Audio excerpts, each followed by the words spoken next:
সুপ্রিয় শিক্ষার্থী, এখন আমরা দেখব দ্বিপদী বিস্তৃতির পর্বতের এই পর্বে আমরা দেখব সাধারণ পদ নির্ণয়। এই সাধারণ পদটা তোমাদের জন্য খুব গুরুত্বপূর্ণ। এই টপিকস এর উপর অনেক কম আছে তোমাদের পাঠ্য বইয়ে।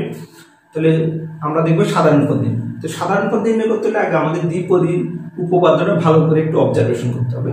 দেখো আমি উপপাদ্যটা লিখে রাখছি। যেমন a plus b two the power n, a to the power n plus nc1 a to the power n minus 1b plus nc2 a to the n minus 2b square plus dot dot দিয়ে পাচ্ছি। ঠিক আছে, তাহলে একটু লক্ষ্য করো, একটু যখন দ্বিতীয় পদে আসছি তখন nc1 অর্থাৎ c এর নিচে কত হচ্ছে 1 হচ্ছে। আবার যখন তৃতীয় পদে আসছি তাহলে c এর নিচে কত হচ্ছে 2 হচ্ছে। অর্থাৎ আমরা বলতে পারি যততম পদে যাব তখন এই c এর নিচে 1 কম হবে। যেমন চতুর্থ পদে যদি যাই আমি তাহলে কি হবে nc3 হবে, যদি পঞ্চম পদে যাই তাহলে nc4 হবে। তাহলে প্রত্যেক পদে কি করতেছে দেখা যায় c এর নিচে 1 করে কমতেছে। আর এর দিকে কি হচ্ছে, এখানে c এর নিচে যা হচ্ছে a এর পাওয়ার n থেকে তত কমতেছে আর b এর পাওয়ারটা তত হচ্ছে। দেখো nc2 তখন a এর পাওয়ার n থেকে 2 কমতেছে, b এর পাওয়ার 2 হচ্ছে। এইভাবে আমাদের চলতে থাকে। তাহলে আমরা সুতরাং বলতে পারি এখানে আরতম পদ কত হবে আমাদের, আরতম পদে আমরা টি এর দ্বারা প্রকাশ করব। তাহলে আরতম পদ হবে যততম পদে গেছে বলছি প্রত্যেক পদের থেকে কি হবে 1 কম হবে। তো এটা থেকে যদি 1 কম হয় তাহলে r-1 আর a to the power n minus বলছি c এর নিচে যত যেটা আছে সেটার পাওয়ারটা বিয়োগ হবে আর b এর পাওয়ার হবে c এর নিচে যেটা আছে এটা।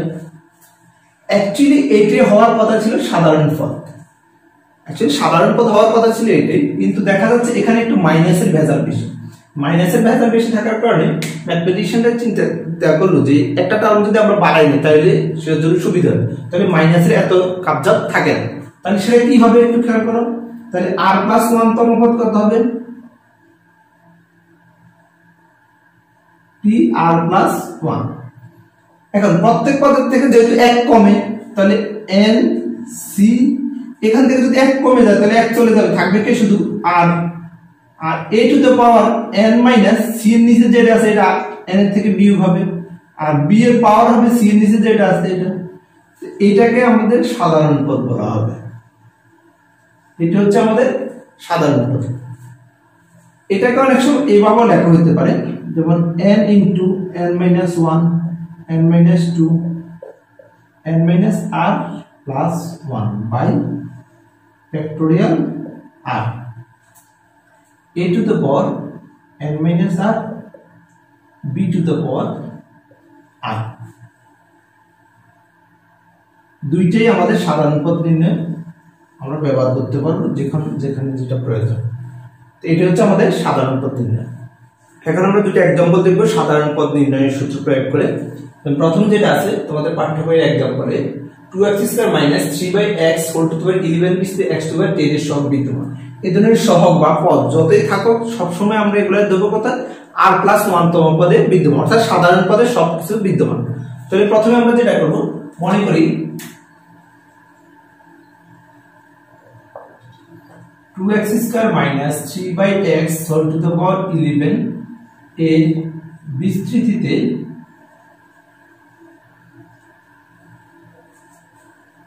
r+1 তম পদে x টু দি পাওয়ার 10 এর সহগ বিদ্যমান।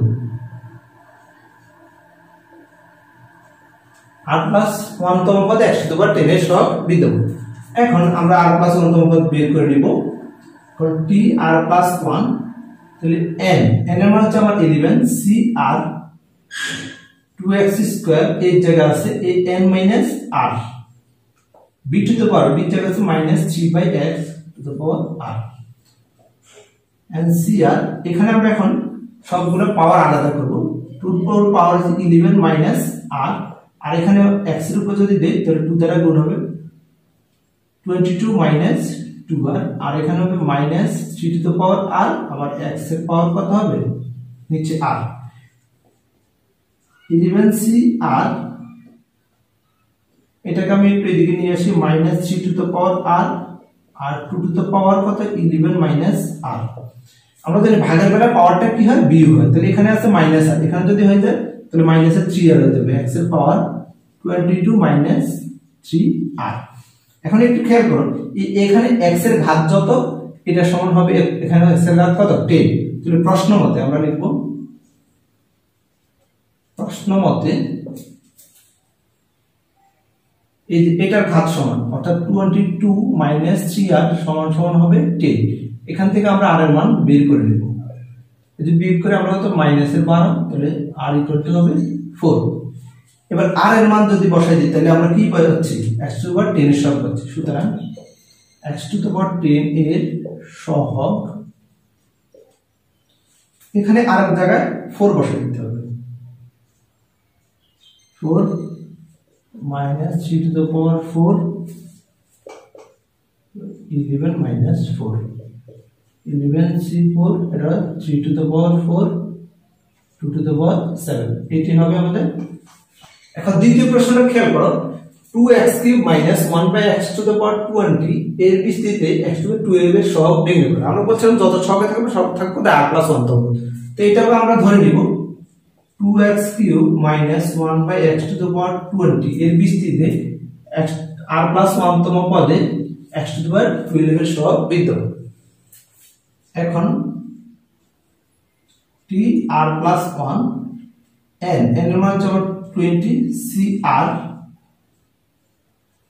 2x³ 20 minus r minus 1/x to the power r, 22cr। এখন দেখো এগুলো আমরা পাওয়ারগুলো আলাদা করে দেব। 2 এর উপর হবে 20 মাইনাস r, আর x এর উপর পাওয়ার 3 দ্বারা গুণ হবে 3 20 কত 60 মাইনাস 3r। এখানে মাইনাস 1 এর উপর r আছে, x এর উপর r আছে, তাহলে 22cr। আমরা এখন মাইনাস 1 এর উপরে r আর এখানে 22 এর উপর 22 মাইনাস r। আমরা যদি ভাগের বেলায় বিয়োগ তাহলে এটা হবে x এর পাওয়ার হবে 60 মাইনাস, যখন এটা উপরে হবে বিয়োগ হবে, তাহলে বিয়োগ হলো minus 3r minus r minus 4r। এবার প্রশ্ন মতে এই যে x এর যে পাওয়ার সমান সমান ax এর পাওয়ার, অর্থাৎ 60 মাইনাস ইকুয়াল টু 12। এখন এখান থেকে আমরা বিয়োগ করে নেব, তাহলে বিয়োগ করলে কত minus 4r equal to minus 48। তাহলে সুতরাং 4 দ্বারা যদি ভাগ করেন 4 12 48। সুতরাং x টু দি পাওয়ার 12 এর সহগ এখানে বসবে 20c12 minus 1 to the power 12, 2 to the power 12, 22c12, এটা হচ্ছে 1 আর 2, এটা হল r2 টু দি পাওয়ার 8। এটা হবে আমাদের